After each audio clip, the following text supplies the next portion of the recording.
ಕರ್ನಾಟಕ ರಾಜ್ಯ ಅರ್ಹತಾ ಪರೀಕ್ಷೆಗೆ ಸಂಬಂಧಿಸಿದಂತೆ ಕೆಇಎ ಹೊಸ ಅಪ್ಡೇಟ್ಸ್ನ ಬಿಡುಗಡೆ ಮಾಡಿದೆ. ಏನಪ್ಪ ಅಂದರೆ 28ನೇ ತಾರೀಕಿಗೆ ಅಪ್ಲಿಕೇಶನ್ ಡೇಟ್ ಸ್ಟಾರ್ಟ್ ಆಗಬೇಕಾಗಿತ್ತು. ಯಾಕೆ ಸ್ಟಾರ್ಟ್ ಆಗಿಲ್ಲ ಅಂತ ತುಂಬ ಜನರು ಈಗ ಅದ್ರ ಬಗ್ಗೆ ಸರ್ಚ್ ಮಾಡ್ತಾ ಇದ್ದಾರೆ.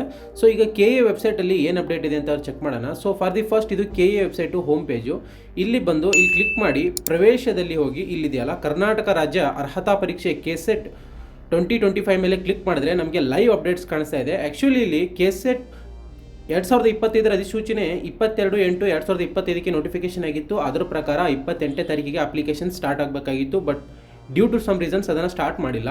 ಸೊ 29ಕ್ಕೆ ಅಂತ ಹೇಳಿ ಮತ್ತೆ ಅದನ್ನು 1ನೇ ತಾರೀಕಿಗೆ ಕೆಸೆಟ್ 2025 ಆನ್ಲೈನ್ ಅರ್ಜಿ ಸಲ್ಲಿಸುವಿಕೆಯನ್ನು 1/9/2025 11 ಗಂಟೆಯ ನಂತರ ಸಕ್ರಿಯಗೊಳಿಸಲಾಗುವುದು ಅಂತ ಇಲ್ಲಿ ಲೈವ್ ಆಗಿ ಅಪ್ಡೇಟ್ ಇದೆ. ಸೊ ನೀವು ನೋಡ್ಬೋದು, ಅಂದರೆ 1ನೇ ತಾರೀಕಿಗೆ ನಿಮಗೆ ಇದು 11 ಗಂಟೆ ನಂತರ ಅಪ್ಲಿಕೇಶನ್ ಹಾಕೊಳ್ಳೋಕ್ಕೆ ಇದೇ ಪೇಜಲ್ಲಿ ಇಲ್ಲೇ ಲಿಂಕ್ ಓಪನ್ ಆಗುತ್ತೆ. ಸೊ ಇದೇ ಥರ ಕೆಸೆಟ್ನ ಅಪ್ಡೇಟ್ಸ್ಗಾಗಿ ನಮ್ಮ ಚಾನಲ್ಗೆ ಸಬ್ಸ್ಕ್ರೈಬ್ ಆಗಿ ನಾನು ಲೈವ್ ಆಗಿ ಅದ್ರ ಬಗ್ಗೆ ಅಪ್ಡೇಟ್ಸ್ನ ಕೊಡ್ತಾ ಇರ್ತೀನಿ.